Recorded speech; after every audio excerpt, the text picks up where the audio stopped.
all that freaking talk of alternate universe Florida and the thing I gave you with the stuff in the hat and all that shit just leads to this. That's all that's new. Your picture looks the same. Technically, it should be skinnier, but who gives a shit? 3 still there, still one above. Z-score is our data minus the mean divided by whatever the spread is, which now it's 0.066. 1.4 maybe? I use the same mean. Huh? I use the same mean. Oh, that was the other part of central limit theory. Just because I'm taking samples of 22 cannot change the actual mean of all the women. The mean stays the same. So the only thing that changes is Standard deviation. So the middle stays the same, just everything kind of comes towards the middle.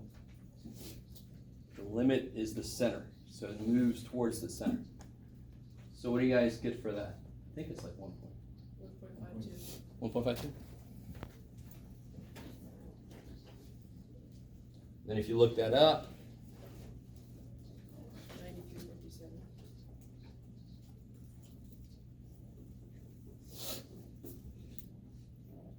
so look, do you see how these were almost the same sort of question? They both said more than 3. An individual woman has a 38, almost, well, a little bit over 37% chance to have a bone density higher than 3. She's basically Wolverine or something. No. A group of 22 women, how likely would it be that they would have an average that much above the actual average? Very unlikely, and look, it's only a 6% chance now. So it's exactly the same thing I talked about yesterday when I said, what if I go out and pick one person? Would you freak out if they were 6 foot tall? No. What if I went out and took 30 randomly selected people? They have an average height of 6 foot. Holy shit. What just happened up there? What kind of convention is going on? That's not normal, right? That's freaky. Football team, they don't have to be, they just have to, they don't have to be, right? They could be, you got it, yeah, sure. That's ideal, that's right.